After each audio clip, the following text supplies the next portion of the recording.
Agora com vocês, Heróis Brasileiros, uma conversa entre os autores e produtores da série Amazon, Guerreiros da Amazônia, Ronaldo Barcelos e Ronaldo Santana, onde expõe a ideia ao produto final de uma série de livros que é adaptada para a TV, passando por todo o processo criativo e mercado. Olá, sejam muito bem-vindos. Eu sou Ronaldo Santana, coautor e ilustrador da série Amazon, Guerreiros da Amazônia. E nesse vídeo eu converso com meu amigo Ronaldo Barcelos, carioca, faixa preta de jiu-jitsu e publicitário pós-graduado em Film e TV Business pela FGV. Com o sonho de produzir um desenho animado 100% brasileiro para televisão, criou, junto com outros artistas, um romance de aventura com a missão de divertir e educar o público infanto-juvenil, difundindo o conhecimento numa fusão entre ficção e realidade. Espero que gostem desse papo. Primeiro, meu camarada, muito obrigado por aceitar o convite de conversar comigo aqui para falar desse projeto que a gente trabalha há tanto tempo, que a gente ama tanto, que é o Guerreiros da Amazônia. E, na verdade, assim, eu queria que você contasse para as pessoas como é que começou tudo isso, porque eu, por exemplo, não comecei lá no comecinho, eu vim depois. Então, conta para as pessoas, desde o começo, como é que surgiu o Guerreiros da Amazônia. Xará, é um prazer também estar com você, sempre satisfação a gente trocar as ideias, né? Poder relembrar tanto tempo de trabalho. E como você falou, realmente um trabalho feito com muito carinho, com muito amor, com muita diversão, né? Muita entrega nossa, considerando todas as dificuldades de produzir desenho animado no Brasil, de produzir qualquer conteúdo cultural no Brasil, muito difícil, né? E você também está com a gente desde o começo. Na verdade, você não estava só naqueles 2 primeiros anos anteriores, ali do ano 2000, que foi o início do processo, onde o Neto Favaron, né, meu amigo de infância, o Neto, que já tinha uma produtora chamada Mesa de Luz, e já era do ramo já há mais tempo, uns 10 anos antes. E aí então ele queria dar uma crescida na produtora dele, ele me convidou para ser sócio. Eu convidei o meu pai, convidei o José Carlos Dias, um amigo nosso. E aí foi então que, de repente, surgiu a ideia de fazer um desenho animado brasileiro na linha dos internacionais, com heróis que pudessem defender a floresta. A gente estranhou muito na época, porque para a gente estava muito fora do nosso contexto, basicamente assim, quase todos publicitários, né? Trabalhar com desenho animado no Brasil, mas ele foi bem convincente do negócio. E aí, então, a gente teve uma primeira missão, que foi juntar uma turma de 4, 5 pessoas só, o Dilson, o Cleiton, o Marcelo Duarte, uma galera que estava ali para fazer um trailer e tentar vender isso para a TV Globo. E aí até que a gente conseguiu ter um acesso na TV Globo, só que eles acharam que o caminho não seria a TV no primeiro momento, seria a internet, porque a Globo.com estava também se formando naquela época. E aí então a gente teve a felicidade de conseguir um primeiro contrato para produzir um site com 4 episódios em desenho animado. Aí foi onde você, felizmente, entrou para o projeto, quando a gente fez os episódios para a Globo.com. Nesse processo eu ainda estava só como animador, né? A equipe era bem grande, tinha acho que eram umas 40 pessoas naquele estúdio, né? A gente montou um estúdio completo há 20 anos atrás, onde tinha animador, desenhista, tinha até estúdio para as vozes, o som. Todas as vozes eram feitas dentro do próprio estúdio, né? Isso era Nós fizemos tudo assim, mas mesmo assim era tudo difícil. Era uma animação feita para a internet de escada ainda, né? Então, realmente assim, foi muito pioneirismo, muita coragem de assumir aquele trabalho. Mas teve um fim, né? Eu gostaria que você explicasse o fim dessa primeira parte para a gente poder seguir para as próximas, porque o Guerreiros da Amazônia depois virou muita coisa, né? Então, Pois é, então, infelizmente, esse fim lá daquela etapa da Globo.com não foi muito feliz, porque as empresas de internet, muitas quebraram, teve um estouro da bolha no ano, acho que 2001, eu não lembro direito, mas logo na sequência... Foi em 2000, E aí a Globo.com ela não pôde renovar com a gente o contrato de produção, e a gente ficou sem pai nem mãe, né? Com a produtora, com 40 pessoas trabalhando, e foi complicado. Então a gente teve que desmontar. E aí alguns sócios perderam o interesse pelo projeto, porque não tinha mais a remuneração, enfim, não tinha o business. Então ali eu vi que tinha uma boa história para contar, e eu pensei como é que eu ia desenvolver essa história, e o caminho da literatura foi o que foi possível naquela época, né? Desde o início, você imaginou em fazer uma trilogia ou você fez o primeiro livro para ser um livro isolado e depois é que a ideia do livro 2 e 3 é que surgiu? Explica isso para a gente. Cara, na verdade, eu não tinha nem a pretensão de fazer um livro, eu tinha a pretensão de fazer um argumento, uma história origem, porque lá no trabalho inicial com o Neto, a gente fez uma ideia original. Tinham 3 personagens, tinha o Dr. Zack como vilão, tinham alguns elementos para um início de história, mas não tinha uma história origem, não tinha todo um desenvolvimento de enredo. Então, eu tentei fazer um argumento. E aí eu fui me empolgando com o trabalho de escritor, sempre nas minhas horas vagas, né? Porque eu tinha meu trabalho como publicitário na minha agência, e eu fui fazendo isso finais de semana, fui gostando de fazer, de pesquisar, e aí a história foi ficando legal e ficou com uma cara de livro, ficou com a cara de livro. E aí foi onde eu comecei a pensar realmente em publicar. Quando eu estava com esse livro já mais arrumadinho, esse primeiro, eu tive uma reunião na editora Globo, e ela viu o material e achou legal, tal, mas ela falou, aqui para a gente não tem interesse nessa linha editorial, tal, mas eu vou te dar uma sugestão, por que você não ilustra o livro? Porque ele talvez fique mais atrativo. E aí eu te convidei para fazer o trabalho todo de ilustração, e aí foi onde você assumiu, e eu te dei carta branca aí para você seguir em frente. É verdade. E aí, assim, como você queria trazer de volta esse visual original, né? Não igual, né? A gente podia fazer uma atualização no design, tanto é que eu fiz isso, né? Porque é aquele negócio, como você falou desde o início.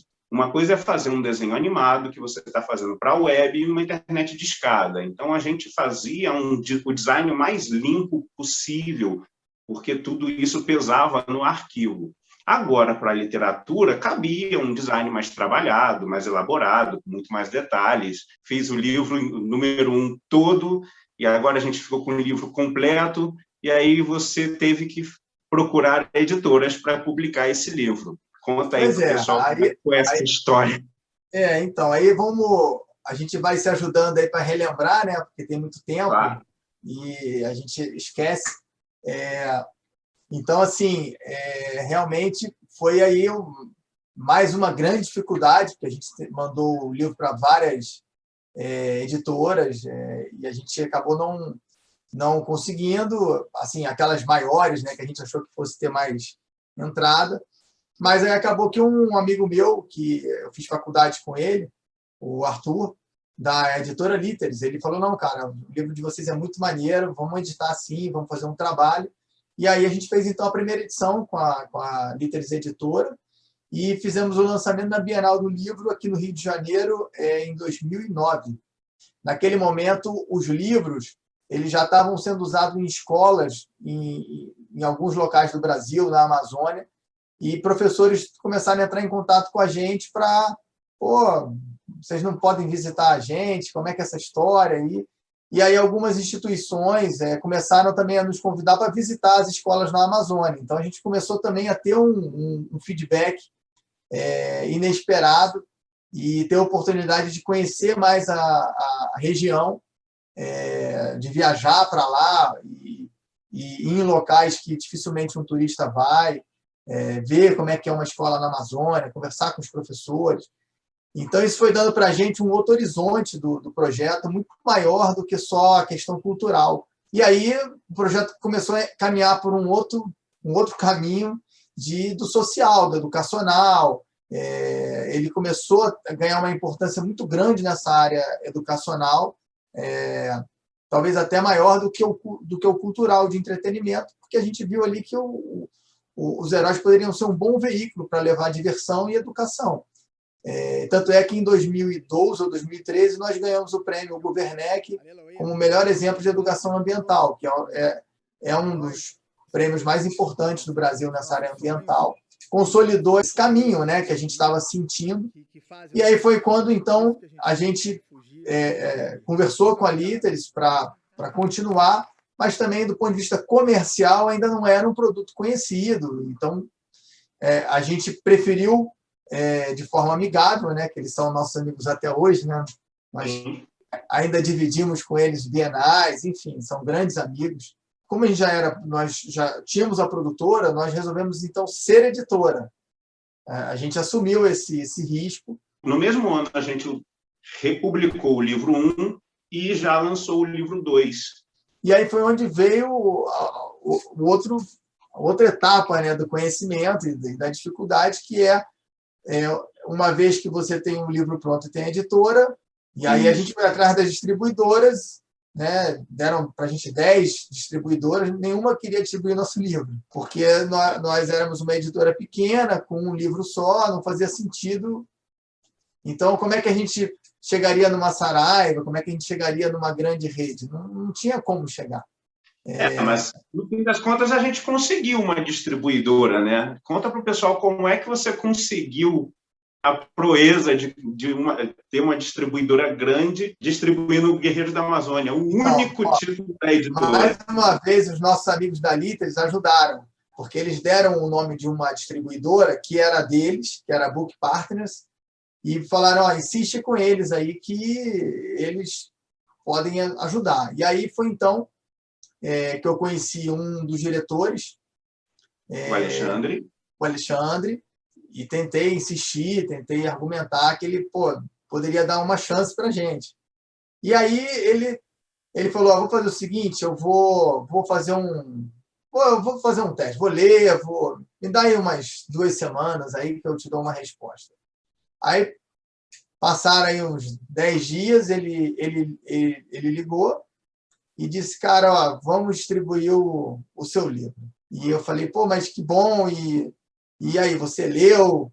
Aí ele falou, não, eu não li não, mas o meu filho, o Leonardo, tem 10 dias que ele dorme com o livro embaixo do travesseiro dele. Toda noite eu tenho que ler o livro para ele, e aí ele bota o livro embaixo do travesseiro.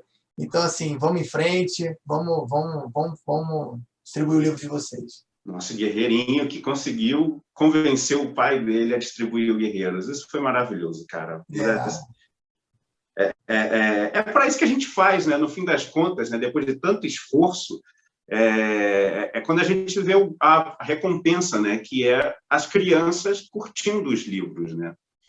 Com certeza, esse é o maior motivador até hoje. E aí você já falou que ganhou o prêmio Hugo Werneck. Quer contar melhor como é que foi esse prêmio?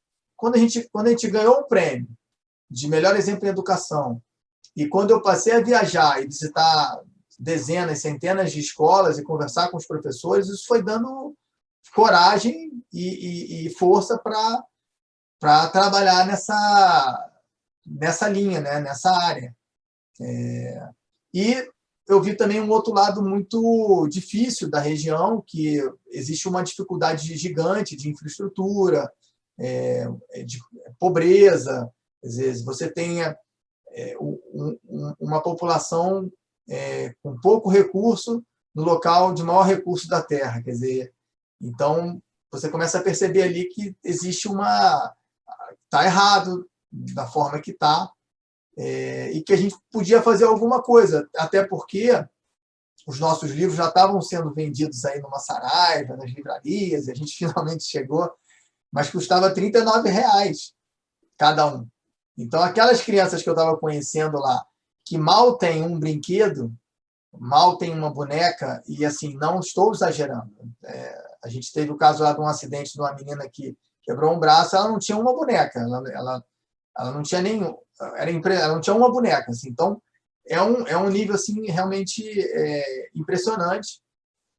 E aí, a forma de retribuir ou de contribuir, que eu percebi que era possível, era doando o livro, porque nós somos uma editora, nós somos os autores, quer dizer, para a gente estava bem fácil, assim, bem próximo disso, né? E aí foi quando então a gente começou a doar 30 livros para uma escola, 30 para outro, 50 para outro, e a coisa foi evoluindo. Em 2014, eu lembro que eu fui para Nova York, para Kids Screen, né, que é um evento de comercialização de conteúdo para televisão, né, para várias televisões no mundo inteiro, com conteúdo infantil, né? E aí eu fui para lá já com uma bíblia de um novo redesign, né, um novo projeto de Guerreiros da Amazônia para animação, que a gente fez em paralelo enquanto estava fazendo os livros, né? A gente nesse momento a gente já estava com o livro 1 e 2 publicado pela RJR, e a gente já estava, nesse mesmo ano de 2014, a gente estava finalizando, porque já ia publicar o livro 3 e encerrar a história.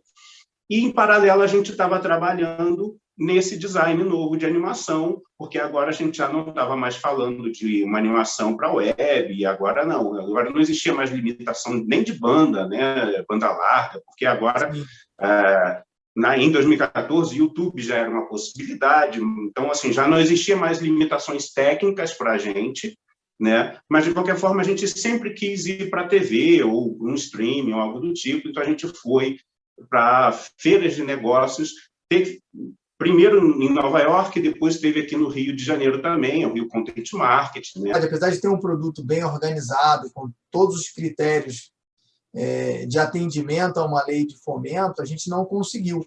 Então, a gente batalhava com os nossos recursos, né? Uma viagem, você foi para Nova York, ficou lá, uma relação, uma dificuldade. Então, isso tudo era batalha nossa. Eu visitei praticamente todos os canais que tem no Brasil, né? Isso aí, eu estava esquecendo disso, quando a gente visitou os canais. Mas por que você não visitou o canal tal? Por que você não vende para o canal tal?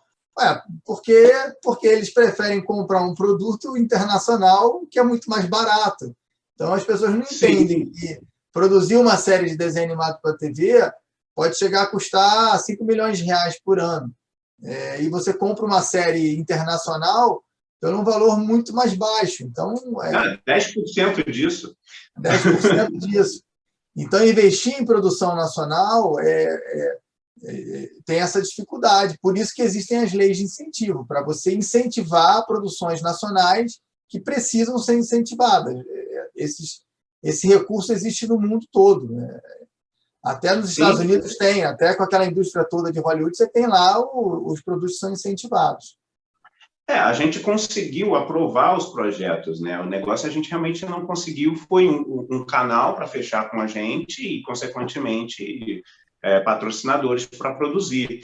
Mas, nesse meio tempo, enquanto a gente estava ali tentando fazer desenho animado, a gente estava, em termos de editorialmente, a gente estava indo muito bem, né? Porque a gente já, nesse momento, publicou o livro 3, e a gente concluiu a trilogia literária com ele, e logo em seguida veio a ideia do Safe Collection. Você conta para o pessoal o que é o Amazon Safe Collection? A gente, considerando o tamanho da nossa editora e a nossa equipe reduzida, que é eu, você, o Paulo Coutinho, o Sérgio, e aí o nosso projeto social ele também cresceu bem, né? Porque por uma coisa que começou sem pretensões, ali a gente já tinha distribuído aí quase 10 mil livros para 500 escolas, a maioria na Amazônia. Eu já tinha viajado dezenas de vezes, e esse projeto social, então, ele despertou o interesse de uma indústria química brasileira chamada Anansi, de uma grande amiga minha, a Cláudia, e porque eles tinham um projeto chamado Histórias Seguras, Safe Collection, que era colocar aromas, né, cheiros nos livros. E então a gente criou uma campanha, criou uma ideia de colocar, de fazer uma tiragem do livro com biorrepelente de citronela misturado na tinta. E aí a gente teve um trabalho também da agência de publicidade. Eles então criaram um kit com capa de super-herói, com giz de colorir, com uma caixinha super bacana. E nós então fizemos eles pediram para a gente escolher uma escola para fazer esse case de lançamento dessa doação, né, que a gente propôs para uma determinada região da Amazônia. E aí isso acabou que a agência gostou muito do trabalho e inscreveu em premiações internacionais em 2017, e nós tivemos a felicidade de ganhar 2 leões em Cannes, um de prata e um de bronze. E realmente foi um negócio assim, realmente que deu uma explosão no projeto, porque a gente passou a ter um reconhecimento internacional, e aí, a partir desse momento, a gente ganhou muita mídia espontânea, e a gente teve acesso ao Ministério da Educação para finalmente voltar a fazer desenho animado. Nosso ciclo de 20 anos depois, nós então fomos convidados lá pelo pessoal da Secretaria de Educação Básica para fazer uma temporada em desenho animado para a TV Escola. E aí nós retornamos ao mundo da animação. Finalmente chegamos a fazer uma nova temporada de Guerreiros da Amazônia, 18 anos depois. Mas como na nossa vida de guerreiro tudo é difícil, né? A gente teve que desenvolver 10 histórias, que a gente tinha verba para fazer 10 episódios. Então, tinham que ser 10 histórias com início, meio e fim, com o apoio, mas o controle, assim, de certa forma também, do pessoal do MEC e da TV Escola. Então, assim, não era uma... Você não conseguiu desenvolver os roteiros livremente, né? Você teve que dividir. Não, cara.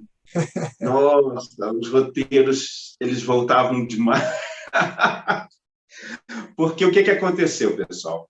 A gente conseguiu, através do MEC, produzir uma temporada de 10 episódios, mas, assim, a grana era muito curtinha, então a gente tinha que fazer... A gente fez um formato alternativo para poder caber nisso, que são episódios de 3 a 4 minutos, e nós temos 10 guerreiros, né? E 10 episódios, então ia casar certinho. Cada episódio para um guerreiro diferente, com uma aventura específica, redondinha para cada personagem, né? Então, a gente tem o guerreiro do boto, tem o guerreiro da onça, da arara. Então, assim, tem os elementos, água, terra, ar, né? Então, a gente podia pensar em aventuras específicas para cada um deles, só que eu não tive essa liberdade criativa de fazer o que a gente queria, ou simplesmente adaptar aquilo que a gente tinha feito nos livros. A gente teve que criar uma outra coisa completamente diferente. E vocês que estão aqui no evento têm total acesso a essa temporada completa num outro espaço aqui do evento. Vocês vão poder assistir os 10 episódios. Então, assim, o Ronaldo, ele estava lá cuidando do que é o Guerreiros da Amazônia, para a gente não trair o projeto, né? Então, ele estava cuidando da parte da produção, né, em si, mas a parte artística estava toda na minha mão e eu tive que montar uma equipe, outros animadores, outros cenaristas, e lidar com os atores de voz, que foi a parte mais divertida do trabalho. Bem lembrado, Cara, trabalhar com os atores... Mas, assim, mas foi uma experiência interessante, porque, na realidade, também, o pessoal da TV Escola, e eles contribuíram também com dicas e deram para a gente também uma segurança de que a gente também não estava roteirizando de forma errada, porque essa era a preocupação deles. Como é TV Escola, o conteúdo não pode chegar na escola com erro. Então, tinha essa supervisão. Então, acho que a parceria foi muito boa. Acho que Foi muito boa. Não, foi boa. Afinal de contas, eles são profissionais de TV, né? Eles conhecem bem o que eles estão fazendo. Eu não, de maneira alguma, aqui criticar. Mas isso não quer dizer que foi fácil para a gente, né? Então, os roteiros iam e voltavam, e toda hora eu tinha que refazer roteiros, e a produção andando foi bem difícil. E teve até uma das coisas que todo mundo que conhece os livros e que assiste os desenhos animados acabam reparando, que é a ausência de um dos personagens, que é o do macaco, né? E isso aconteceu porque, por exigência da TV Escola, a gente tinha que criar um episódio que falasse de todos, uma espécie de episódio de origem, para poder apresentar todos os personagens. E aí a gente não ia ter verba para fazer o 11º episódio, então a gente teve que arrumar uma solução que era, cara, vamos ter que eliminar um herói dessa temporada, e a gente, infelizmente, teve que escolher um. Mas a gente espera muito que consiga fazer uma nova temporada, e aí traz o personagem de volta, aí vai ser muito legal. A gente quase fez o episódio 11 do nosso bolso, mas não tinha nem mais prazo. Não, essa ideia não está totalmente descartada, não, viu? Eu tô pensando em te convencer, a gente fazer quem sabe um catarse, alguma coisa assim. De repente a gente pode dividir com a galera aí a produção do episódio do macaco. A gente está negociando fazer uma segunda temporada e tal, mas também ia ser divertido, quem sabe, fazer esse episódio do macaco aí dividindo com a galera. Sim, da TV Escola, teve uma coisa que foi muito legal. Foi logo assim que a gente começou a produzir, a TV Escola, ela começou a participar de alguns eventos, né, também internacionais, de premiações, né, internacionais e tal. E a gente ainda estava produzindo o primeiro episódio, e eles já inscreveram o Guerreiros da Amazônia num prêmio, né? E a gente chegou a ser nomeado, mesmo com o episódio ainda em produção, e assim, a temporada ainda ia levar um ano para finalmente ir ao ar, e a gente já chegou a ter uma nomeação de um prêmio. Isso foi uma coisa que me surpreendeu muito, achei isso muito legal. Nós fomos finalistas do prêmio TAL, né, que é um prêmio importante da América Latina. Realmente foi quase ali. A gente correu o risco de ganhar o prêmio antes de ter a temporada pronta ou exibida, né? Ô, Xará, mas não esquece de falar para a galera os autores das vozes originais, porque a gente teve uma doação dessa galera. Eles não trabalharam de graça, mas eles trabalharam por um valor muito abaixo do que eles cobram, porque eles também queriam realizar um trabalho nacional, onde eles fariam as vozes originais. Explica para a galera isso, porque eles estão acostumados a fazer a vida toda vozes de outros atores americanos ou japoneses. Então, sim, cara, isso foi uma das coisas mais divertidas de fazer.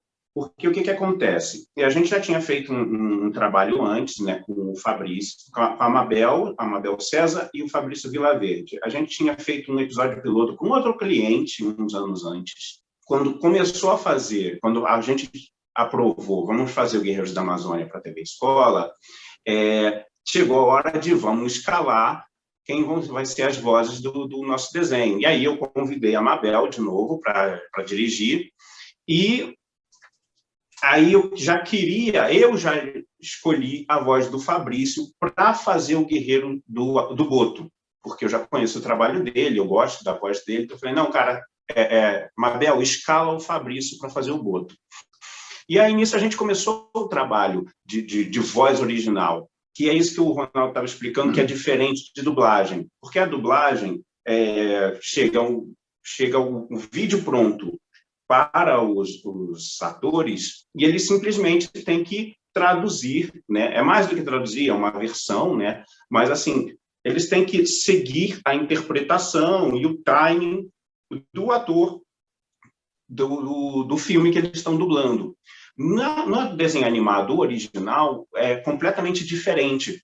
O que eles têm na mão é o roteiro. Não existe desenho animado nenhum para eles. Primeiro, eles que vão dar a interpretação. Eles pegam um roteiro e é eles que dão a interpretação do personagem. Depois que a gente tem esse áudio, é que os animadores vão trabalhar nas animações. Então, é um trabalho completamente diferente. Eles não têm referência nenhuma, além de uma folha de papel com as falas. E, lógico, o trabalho competente do diretor de indicar, olha só, ele está nervoso, ele está feliz.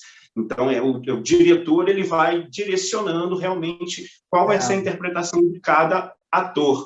E para eles era muito diferente, né? Porque assim, não tinha referência nenhuma. Até engraçado, eu vou até colocar aqui um erro de gravação, que é um dos atores que ele estava esperando a deixa, só que não existia deixa.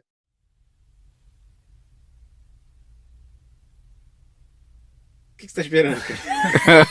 Cara dele, a gente... Bota a imagem Bota a ali. cara dele, Bota a cara dele. a entrada dele. Tá É antes. Ficou esperando antes. Todo mundo esperando. Aqui não, na entrada. Antes. Aí. Tirando onda. Ora, Dr. Zack. Estamos à procura do senhor há muito tempo, sabia? E para a gente foi muito maneiro, né? Eu lembro que aquela vez que eu tive a oportunidade de acompanhar o trabalho de vocês lá no estúdio, eu levei meus filhos.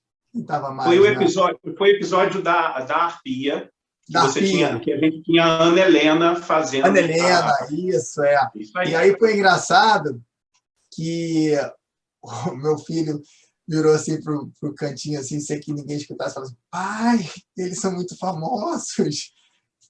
Tipo assim, ele reconheceu, entendeu? Eles reconheceram as vozes da Ana, do Fabrício, imediatamente, porque eles assistem vários produtos, né? Vários outros seriados com as vozes. Então, assim, ele ficou assim, foi espontâneo, né? Falou, cara, eles são muito fera, eles são muito famosos, eu conheço esse cara.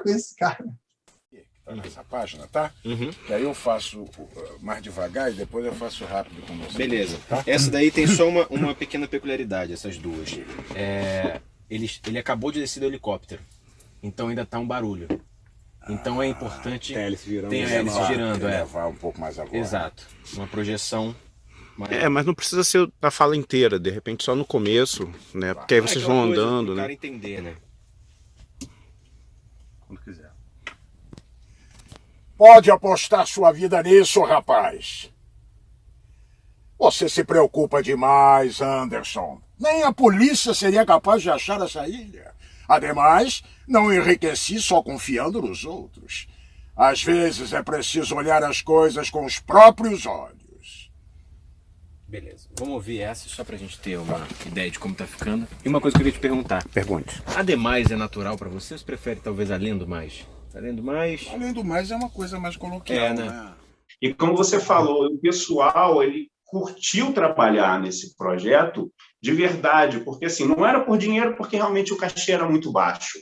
Mas assim, a oportunidade de estar fazendo um trabalho original, nacional, e ainda mais com a proposta que tem o Guerreiros da Amazônia, pô, isso para eles contou muito. E isso deixa a gente muito feliz, muito envaidecido, porque, poxa, a gente teve a oportunidade de construir isso, cara, e isso foi maravilhoso. O resultado disso é maravilhoso. E aí, assim, para a gente já se encaminhar para finalizar, conta para o pessoal os planos que a gente está trabalhando agora. Assim, tem dois caminhos muito claros hoje para a gente. Um é esse caminho social educacional, onde a gente, por nossa conta, a gente vai continuar distribuindo livros e kits educativos, aí, uns 1.000 por ano. E nossa meta é chegar até 2030 com 50 mil kits distribuídos e acessando aí, sei lá, 5.000 escolas. Quer dizer, a gente tem um trabalho nosso. O que vai mudar é que a gente vai abrir esse nosso projeto social para outras empresas, porque a gente entende que se a gente tiver mais recursos, a gente vai escalar mais. Então, ao invés de doar 5.000 kits, a gente vai doar 50 mil kits, 200 mil kits. Então, isso depende de apoio de empresas. Então, a gente vai abrir o nosso projeto para que não só empresas, mas pessoas também ajudem nesse sentido de ampliar esse projeto e chegar em todas as regiões da Amazônia. E do ponto de vista de entretenimento, nossos livros estão públicos. Você baixa o nosso livro no site, mas hoje também tem um livro lá à venda no e-book. Então, você tem dinheiro, você contribui, você compra. Você não tem dinheiro, você baixa o livro. Pode contar para o pessoal o que a gente está Pode, fazendo? essa é uma boa surpresa, com certeza. Esse é um sonho que eu tinha, que a gente vai realizar aí até a metade do ano, a gente realiza, né? A gente está fazendo uma edição completa da história. A gente pegou os 3 livros e está unindo num único livro, né? E aí a gente vai ter o livro trilogia completa. Tá ficando lindo, tá ficando incrível. A gente está mantendo o mesmo projeto visual com as ilustrações, tudo colorido, mais, né? O livro vai continuar sendo lindo. Mas ele também, a gente está fazendo de uma forma que ele também não fique gigante, né? Ele não vai virar um livro imenso, ele ainda vai continuar um livro gostoso de ler, com uma quantidade de páginas bem legal. Então, essa é a grande novidade desse ano, que vai sair, com certeza. A gente já está com os livros, os e-books na Amazon, os em português, e nós vamos lançar em inglês e em espanhol também até julho, então é uma novidade para a galera de fora, vai ter acesso ao conteúdo nosso.